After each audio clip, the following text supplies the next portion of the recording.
नमस्कार दोस्तों, स्वागत है आपका आज के मुख्य समाचार में, जिसमें सबसे पहली और बड़ी खबर में आपको बताएंगे कि हार के डर से भाजपा रद्द कराना चाहती है चुनाव। कोरोना नहीं, यूपी में क्या है चुनाव रद्द कराने का कारण? कम्युनिस्ट नेता सीताराम येचुरी ने किया है दावा। दूसरी बड़ी खबर में आपको बताएंगे दोस्तों कि अखिलेश यादव का आरोप, भाजपा की गलत नीतियों से चरमरा गई अर्थव्यवस्था, पीएम से पूछे कुछ सवाल। तीसरी बड़ी खबर में जिक्र होगा बंगाल का, बंगाल में बढ़ सकती है भाजपा की संकट, बाबुल सुप्रियो का दावा, 5 विधायक छोड़ सकते हैं पार्टी। चौथी बड़ी खबर में आपको बताएंगे कि मैराथन की अनुमति न मिलने से भड़की कांग्रेस और योगी आदित्यनाथ का नाम बदलकर कसातंज और नाम रखा बुलडोजर नाथ। इसी के साथ अगली बड़ी खबर में जिक्र होगा चंडीगढ़ का, जहां पर भाजपा को हुआ है बड़ा नुकसान और आम आदमी पार्टी ने बजा दिया है अपना डंका। दोस्तों, क्या है पूरी खबर जरूर बताएंगे, लेकिन उससे पहले अगर आपको भी ऐसा लगता है कि यूपी के चुनाव में भाजपा को बड़ा नुकसान होना तय है और इसी वजह से चुनाव टालने की हो रही है कोशिशें, तो आप अभी इस वीडियो को लाइक कीजिए और कमेंट में हमें बताइए कि किसकी सरकार बनने जा रही है। दोस्तों, रुक करते हैं सबसे पहली और बड़ी खबर की तरफ। कोरोना नहीं,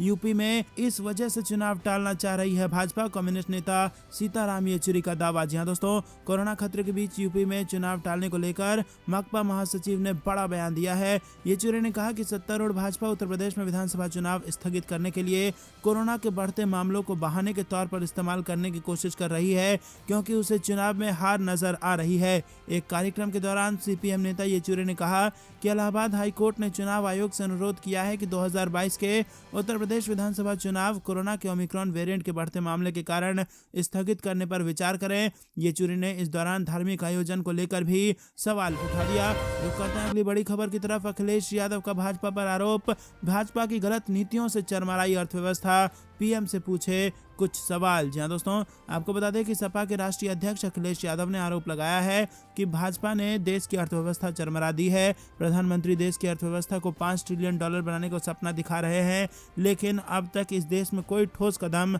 नहीं उठाए गए हैं और वो ये भी नहीं बताते कि अब तक देश कितने ट्रिलियन तक पहुंचा है। वहीं उन्होंने कहा कि भाजपा सरकार सिर्फ विपक्ष को बदनाम करने का षड्यंत्र रच रही है। सरकारी संस्थाओं के जरिए सरकार विपक्षी नेताओं को डराने की कोशिश कर रही है, लेकिन अब जनता भी उसकी सच्चाई जानने लगी है, इसीलिए वो जन समस्याओं की चर्चा से भी भाग रही है। बिना सरकारी तंत्र के भाजपा नेतृत्व अब आम जनता में जाने की हिम्मत नहीं जुटा पा रहा है। तो दोस्तों, आपको बता दें कि यहाँ पर गंभीर आरोप लगाए हैं अखिलेश यादव ने भाजपा पर। आप भी अगर समर्थन करते हैं अखिलेश यादव का और वीडियो अभी तक लाइक नहीं किया तो लाइक करके अपना समर्थन दर्ज जरूर कराइए। रुक करते हैं अगली बड़ी खबर की तरफ। बंगाल में बढ़ सकता है बीजेपी का संकट, बाबुल सुप्रियो का दावा, 5 विधायक छोड़ सकते हैं पार्टी। जी हां दोस्तों, बड़ी खबर। पूर्व केंद्रीय मंत्री और तृणमूल कांग्रेस को अपनी पूर्व पार्टी पर कटाक्ष किया और संभावना जताई कि भारतीय जनता पार्टी के पश्चिम बंगाल के विधायकों के व्हाट्सएप ग्रुप को छोड़ने वाले 5 असंतुष्ट विधायक अब पार्टी से नाता तोड़ सकते हैं। सुप्रियो 3 महीने पहले तृणमूल कांग्रेस में शामिल हुए थे। हालांकि 5 विधायकों में से एक अंबिका राय ने रविवार को व्हाट्सएप ग्रुप में फिर से शामिल होने की इच्छा व्यक्त करते हुए कहा कि उन्होंने गलती की है और भाजपा के एक वफादार सिपाही बने रहने की उन्होंने इच्छा जताई है। दोस्तों, आपको बता दें कि सुप्रियो ने बंगाल में ट्वीट किया कि भाजपा में एक के बाद एक विकेट गिर रहे हैं और 5 और चले गए तो दोस्तों 5 विधायक भाजपा से हट सकते हैं पश्चिम बंगाल में और भाजपा को हो सकता है बड़ा नुकसान। तो करते हैं अगली बड़ी खबर की तरफ, जो कि फिर से उत्तर प्रदेश से आ रही है। मैराथन की अनुमति न मिलने से भड़की कांग्रेस, योगी आदित्यनाथ का नाम बदलकर कसातंज और रख दिया बुलडोजर नाथ। जी हां दोस्तों, कांग्रेस ने उत्तर प्रदेश के मुख्यमंत्री योगी आदित्यनाथ को बुलडोजर नाथ की संज्ञा देते हुए रविवार को कहा कि उनकी विध्वंसक सरकार बार बार युवाओं के सपनों को रौंदती है।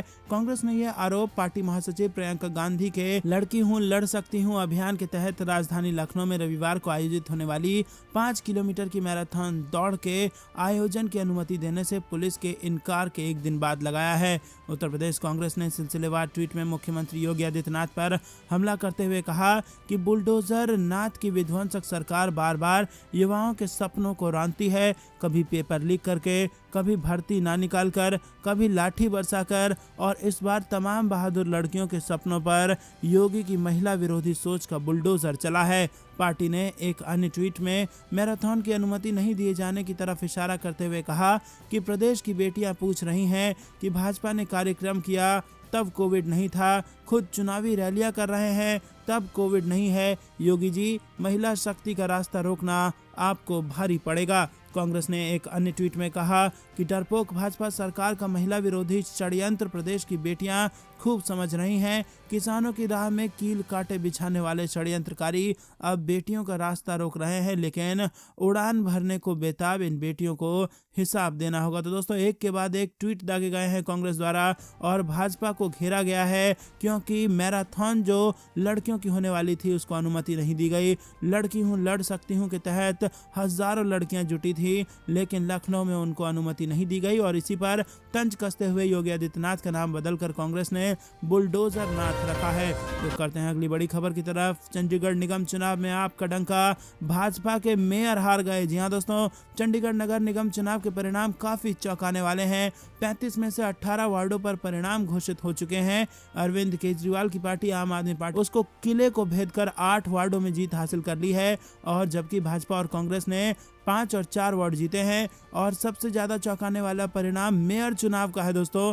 भाजपा प्रत्याशी और सिटिंग मेयर रविकांत शर्मा को आप प्रत्याशी ने हरा दिया और मनीष सिसोदिया ने चुनाव परिणाम पर खुशी जताई है। तो दोस्तों, भाजपा के मेयर को हरा दिया है आम आदमी पार्टी के प्रत्याशी ने। ये इस वक्त की बेहद बड़ी खबर चंडीगढ़ से निकल के आ रही है। रुक करते हैं अगली बड़ी खबर की तरफ। सुप्रीम कोर्ट के 76 वकीलों ने भड़काऊ भाषण पर जताई चिंता और लेटर में बीजेपी नेता सहित 9 के नाम। जी हां दोस्तों, उत्तराखंड के हरिद्वार और दिल्ली में धर्म संसद के दौरान दिए गए भड़काऊ भाषण पर विवाद बढ़ता जा रहा है। सुप्रीम कोर्ट के 76 वकीलों ने chief justice of India NV Ramana को चिट्ठी लिखकर इस मामले में स्वतः संज्ञान लेने की अपील की है। हरिद्वार में 3 दिन चली धर्म संसद 20 दिसंबर को खत्म हुई थी। तृणमूल कांग्रेस की सांसद महुआ मोइत्रा ने ट्विटर पर चिट्ठी शेयर की है। उन्होंने सुप्रीम कोर्ट से मामले में संज्ञान लेने को कहा है। टीएमसी सांसद ने कहा है कि धर्म संसद का आयोजन जूना अखाड़ा के यति नरसिंहानंद गिरी ने किया था। इसमें मुस्लिमों को नुकसान पहुंचाने की बात कही गई है, इसीलिए उनके खिलाफ एक्शन लिया जाना चाहिए। चिट्ठी में कहा गया है कि भाषणों में खुलेआम एक पूरे समुदाय की हत्या के लिए आह्वान किया गया है। चिट्ठी लिखने वाले वकीलों में कांग्रेस नेता सलमान खुर्शीद, दुष्यंत दवे, प्रशांत भूषण, वृंदा ग्रोवर के नाम भी शामिल हैं। और दोस्तों, 9 लोगों के नाम चिट्ठी में लिखे गए हैं और इन सभी के खिलाफ स्वतः संज्ञान लेने की मांग की गई है सुप्रीम कोर्ट से। रुक करते हैं अगली बड़ी खबर की तरफ। भाजपा की एक और बैठक में नहीं दिखे केंद्रीय गृह राज्य मंत्री अजय मिश्रा टेनी और सियासी गलियारों में चर्चा तेज। जी हां दोस्तों, यूपी चुनाव की तैयारी में जुटी बीजेपी ने दिल्ली में सरकार और संगठन से जुड़े नेताओं के साथ बैठक की है। इस बैठक में प्रदेश के बड़े नेता शामिल रहे। हालांकि बैठक में केंद्रीय गृह राज्य मंत्री अजय मिश्रा टेनी नहीं दिखे, जिसके बाद उनको लेकर सियासी गलियारों में चर्चा। मिश्रा टेनी को लेकर विपक्ष लगातार सरकार पर हमलावर है। सियासी गलियारों में चल रही चर्चा के मुताबिक बीजेपी के यूपी प्रभारी धर्मेंद्र प्रधान ने ब्राह्मण नेताओं के साथ बैठक की है।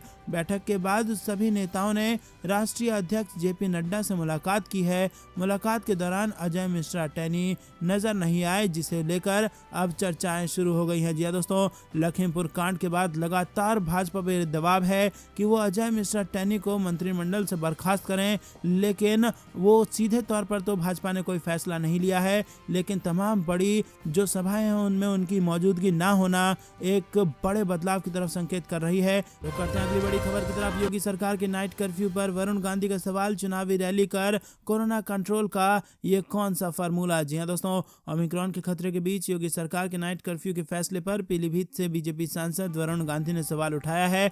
वरुण गांधी ने नाइट कर्फ्यू को लेकर पूछा है कि दिन में रैली कर ये कौन सा प्रतिबंध लगाया गया है। गांधी का यह ट्वीट सोशल मीडिया पर तेजी से वायरल हो रहा है। जानकारी के मुताबिक पीलीभीत से सांसद वरुण गांधी ने ट्वीट कर लिखा कि रात में कर्फ्यू लगाना और दिन में रैलियों में लाखों लोगों को बुलाना यह सामान्य जनमानस की समझ से परे है। वरुण गांधी ने ट्वीट में आगे लिखा कि उत्तर प्रदेश की सीमित स्वास्थ्य व्यवस्थाओं के मद्देनजर हमें ईमानदारी से यह तय करना पड़ेगा कि हमारी प्राथमिकता भयावह ओमिक्रॉन के प्रसार को रोकना है या चुनावी शक्ति प्रदर्शन करना।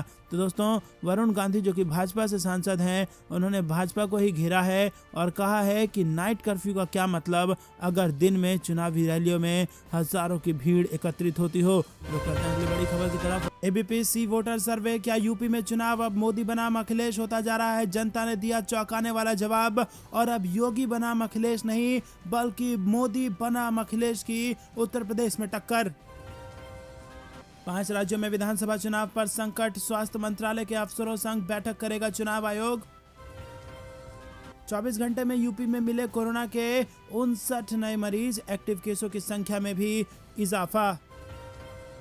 कृषि कानूनों पर नरेंद्र तोमर के बयान पर राकेश टिकैत की चेतावनी, याद रहे किसानों के लिए दिल्ली दूर नहीं। लड़कियां सहेंगी नहीं, अपने हक के लिए लड़ेंगी, मुख्यमंत्री योगी पर प्रियंका गांधी का अटैक। टीवी पर आपने सेखी बघारी, वाहवाही बटोरी, लेकिन वैक्सीन कहां है, पीएम मोदी पर कांग्रेस का तीखा वार। दोस्तों, अमित शाह के वार पर अरविंद केजरीवाल ने किया पलटवार और कहा कि उल्टा चोर कोतवाल को डांटे। दरअसल विज्ञापन पे खर्च को लेकर अमित शाह ने कसा था तंज, जिसका पलटवार आम आदमी पार्टी ने किया है। वहीं सपा के नेता का बड़ा दावा, विधानसभा चुनाव में पार्टी जीतेंगी 350 से ज्यादा सीटें। और मध्य प्रदेश में भी शुरू हो गई है विधानसभा चुनाव की तैयारी 2023 की, और बीजेपी को घेरने का बना लिया गया है प्लान। दोस्तों, सुर्खियों में बने रहिए, लेकिन वीडियो को लाइक करना मत भूलिएगा। एम्स के एक्सपर्ट ने बच्चों के टीकाकरण पर सरकार के फैसले को बताया गलत और दी ये सलाह। दिल्ली में जारी हो सकता है येलो अलर्ट और D1 में खुलेंगी दुकानें। क्या खुलेगा, क्या बंद रहेगा, सब कुछ जानिए। वहीं महाराष्ट्र में एक दिन में ओमिक्रॉन के 31 मामले, मुंबई में 24 घंटे में 992 नए केस, तीसरी लहर दे रही है दस्तक। इलाहाबाद हाईकोर्ट का बड़ा निर्देश, गिरफ्तारी अंतिम विकल्प होना चाहिए, गैर जरूरी गिरफ्तारी मानवाधिकार का उल्लंघन। बिहार को विशेष राज्य के दर्जे की मांग को लेकर गरमाई सियासत, बीजेपी नेता और जेडीयू में टक्कर। हरियाणा में यूजीसी की परीक्षा लीक, परीक्षार्थियों से लिए गए थे 3-3 लाख रुपए, जिंद पुलिस ने भंडाफोड़ कर एक युवक को किया गिरफ्तार। एंटी बीजेपी वोट में सेंध लगा रही टीएमसी और आम आदमी पार्टी, सिर्फ कांग्रेस में भाजपा को हराने की हिम्मत, चिदम्बरम का बड़ा बयान। मुरादाबाद में बीजेपी नेता ने कपड़ा व्यापारी पर बरसाई गोलियां, पुलिस पकड़कर थाने ले गई तो बोला मेरा रिवॉल्वर दो। यूपी इलेक्शन 2022, अखिलेश यादव ने कहा भाजपा शासनकाल में 3 P हैं, पाखंड, प्रताड़ना और प्राणघातक। लखनऊ में तेंदुए के तांडव पर राजनीति, समाजवादी पार्टी बोली दमदार भाजपा सरकार नाकाम। जहां विधानसभा चुनाव से भी बड़ी खबर, राहुल गांधी संभालेंगे कांग्रेस के प्रचार की कमान, 3 जनवरी से करेंगे प्रदेश का दौरा। वहीं कांग्रेस का दावा, झांसी में आयोजित मैराथन में शामिल हुई 10,000 लड़कियां, मुख्यमंत्री योगी पर कांग्रेस ने लगाया आरोप। वहीं मध्य प्रदेश में सीधी में सैकड़ों भाजपा कार्यकर्ताओं ने थामा कांग्रेस का दामन। 2 सप्ताह ऐसे ही चलता रहा तो देश में कोरोना की तीसरी लहर निश्चित, एक्सपर्ट्स का बड़ा बयान। ओमिक्रॉन के खतरे के बीच ताजमहल पर भीड़ की रैली, न मास्क न सोशल डिस्टेंसिंग। दोस्तों, अब रुक करते हैं खबर की गहराइयों की तरफ, अंत तक ध्यान से खबर में बने रहिएगा। सबसे पहली बड़ी खबर, एबीपी सी वोटर के सर्वे का, यूपी में चुनाव अब अखिलेश यादव बना मोदी होता जा रहा है और योगी हो रहे हैं साइडलाइन। सर्वे में जनता ने दिया है चौंकाने वाला जवाब। जी हां दोस्तों, आपको बता दें कि यहां पर सर्दी के मौसम में उत्तर प्रदेश का राजनीति पारा बढ़ा हुआ है। बहुत जल्द यूपी विधानसभा चुनाव की तारीखों का ऐलान भी हो सकता है, लेकिन तारीखों के ऐलान से पहले ही कुछ बातें बेहद साफ दिखाई दे रही हैं। यूपी चुनाव का चेहरा प्रधानमंत्री मोदी बन चुके हैं। मुख्यमंत्री योगी मंच पर दिखते तो हैं, लेकिन बीजेपी बनाम अखिलेश यादव के इस चुनावी समर में शुरुआत से लेकर अंत तक हर जगह पीएम मोदी ही मोर्चा संभाले हुए हैं और ऐसे में यूपी का चुनाव मोदी वर्सेस अखिलेश के तौर पर दिखने लगा है। और यही सवाल जब जनता से पूछा गया दोस्तों, तो एबीपी सी वोटर के सर्वे के नतीजे चौंकाने वाले आए हैं। 40% लोगों ने ऐसा माना है कि हाँ, ये चुनाव मोदी बनाम अखिलेश यादव हो चुका है, और वहीं 31% लोग ऐसा नहीं मानते हैं, वो मानते हैं कि ये चुनाव योगी बनाम अखिलेश यादव है। जबकि 23% लोग ऐसे हैं दोस्तों जिनको कुछ वो कह पाने की स्थिति में नहीं है, उन्हें नहीं पता कि ये चुनाव किसके बनाम किसके है। बल्कि यहाँ पर आपको बता दें कि 46% लोग ऐसे हैं, यानी कि 100 में से 46 लोग ऐसा मानते हैं कि ये चुनाव अब मोदी वर्सेस अखिलेश यादव हो गया है और योगी आदित्यनाथ मंच पर सिर्फ नाम मात्र के लिए खड़े हैं और पूरा मोदी के चेहरे पर यह चुनाव लड़ा जा रहा है। रुक करते हैं अगली बड़ी खबर की तरफ। 5 राज्यों में विधानसभा चुनाव पर संकट, स्वास्थ्य मंत्रालय के अफसरों संग बैठक करेंगे चुनाव आयोग। जी हाँ दोस्तों, बता दें कि 2022 में 5 राज्यों में विधानसभा के चुनाव होने वाले हैं और चुनावों से पहले वैश्विक महामारी कोरोना वायरस और उसके नई वेरिएंट ओमिक्रॉन ने सरकार के साथ साथ चुनाव आयोग की भी चिंता बढ़ा दी है।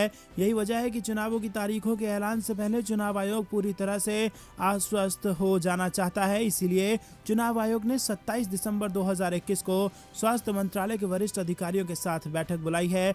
बैठक में स्वास्थ्य विभाग के आला अधिकारियों को भी बुलाया गया है। इस बैठक में स्वास्थ्य एवं परिवार कल्याण विभाग के सचिव राजेश भूषण भी मौजूद रहेंगे। अधिकारियों के साथ होने वाली बैठक में चुनाव आयोग के सदस्य देश में कोरोना की स्थिति की समीक्षा करेंगे। स्वास्थ्य विभाग के अफसरों के फीडबैक के आधार पर ही उत्तर प्रदेश, पंजाब, त्रिपुरा, गोवा और मणिपुर में चुनाव कराने के बारे में आयोग फैसला लेगा। अगली बड़ी खबर की तरफ।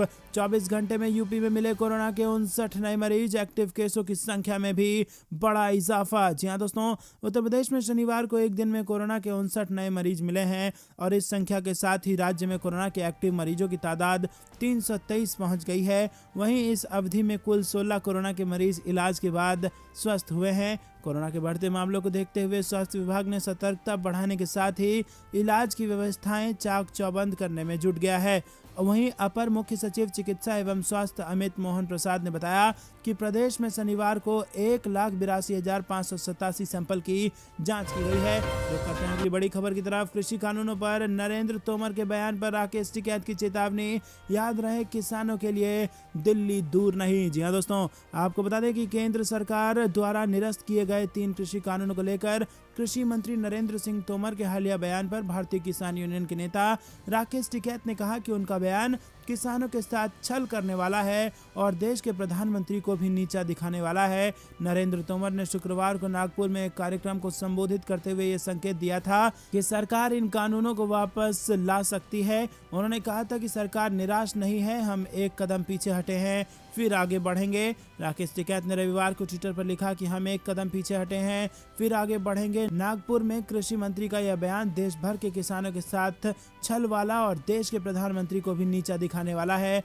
भारतीय किसान यूनियन ऐसे गैर जिम्मेदाराना बयान की घोर निंदा करती है। याद रहे किसानों के लिए दिल्ली दूर नहीं। तो करते हैं अगली बड़ी खबर की तरफ। लड़कियां सहेंगी नहीं, अपने हक के लिए लड़ेंगी, मुख्यमंत्री योगी पर प्रियंका गांधी का अटैक। जी हाँ दोस्तों, आपको बता दें कि कांग्रेस की महासचिव और उत्तर प्रदेश के पार्टी मामलों की प्रभारी प्रियंका गांधी ने रविवार को यूपी के मुख्यमंत्री योगी आदित्यनाथ पर लड़कियों की मैराथन नहीं होने देने का आरोप लगाया है। उन्होंने कहा कि बिना सरकारी बसों और सरकारी व्यवस्था के ही 10,000 से ज्यादा लड़कियां झांसी में मैराथन में दौड़ने उतरी। दरअसल कांग्रेस ने रविवार को झांसी और लखनऊ में मैराथन का ऐलान किया था, लेकिन ये मैराथन झांसी में तो आयोजित हुई लेकिन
नेताओं का कहना है कि प्रशासन ने लखनऊ में मैराथन कराने की इजाजत नहीं दी। दोस्तों रुक करते हैं अगली बड़ी खबर की तरफ। टीवी पर आपने सेखी बघारी, वाहवाही बटोरी, लेकिन वैक्सीन कहां है? पीएम मोदी पर कांग्रेस का तीखा वार। जी हां दोस्तों, कांग्रेस ने प्रधानमंत्री नरेंद्र मोदी पर कोरोना वायरस के खिलाफ जंग में लापरवाही बरतने का आरोप लगाया है। पार्टी प्रवक्ता और महासचिव रणदीप सिंह सुरजेवाला ने रविवार एक प्रेस कॉन्फ्रेंस में मोदी सरकार के उस दावे को गलत ठहराया है जिसमें कहा गया था कि 31 दिसंबर तक 18 साल से ऊपर के सभी देशवासियों को वैक्सीन की दोनों खुराक दे दी जाएगी। दोस्तों रुक करते हैं अगली बड़ी खबर की